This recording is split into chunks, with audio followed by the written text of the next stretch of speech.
আলাইকুম। আপনারা জানেন যে বাংলাদেশ ছাত্র অধিকার পরিষদ আজকে তার দ্বিতীয় কাউন্সিল অনুষ্ঠিত হয়েছে। যারা কাউন্সিল হিসেবে উপস্থিত হয়েছেন তাদের প্রত্যেকে ধন্যবাদ জানাই। একই সাথে ধন্যবাদ জানাই যারা আজকে অল্প সময়ের ভিতরে নির্বাচনটি সুন্দর এবং সুষ্ঠুভাবে সম্পন্ন করার জন্য সর্বাত্মক সহযোগিতা করেছেন। তাদের সবার প্রতি ধন্যবাদ এবং কৃতজ্ঞতা। আপনারা জানেন যে আমরা সবসময় গণতন্ত্রের কথা বলি এবং আমরা সেই গণতন্ত্রের চর্চাটা সবসময় আমাদের নিজেদের ভিতর থেকে করার চেষ্টা করি, যার ফলে আমাদের ছাত্র অধিকার পরিষদের প্রথম কাউন্সিল হয়েছিল এবং আমাদের গণ অধিকার পরিষদের নেতৃত্ব সেটা কাউন্সিলের মাধ্যমে, অর্থাৎ আমরা আমাদের গণতন্ত্রের চর্চাটা নিজের ঘর থেকে করতে চাই। তাই ধারাবাহিকতায় আজকে বাংলাদেশ ছাত্র অধিকার পরিষদের দ্বিতীয় কাউন্সিল অনুষ্ঠিত হয়েছে।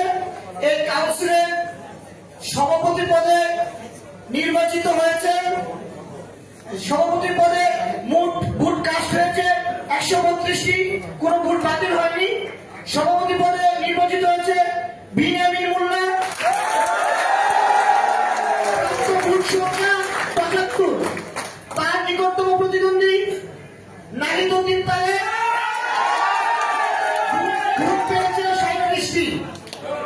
সাধারণ সম্পাদক পদে বিজয়ী হয়েছেন নাজমুল হাসান,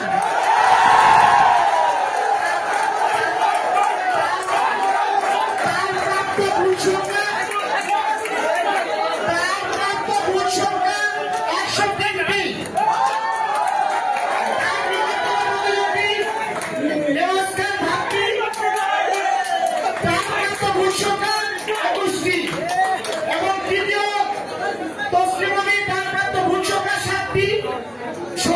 সভাপতি পদে তৃতীয় হয়েছে শাকির মিয়া, প্রাপ্ত ভোট 13টি।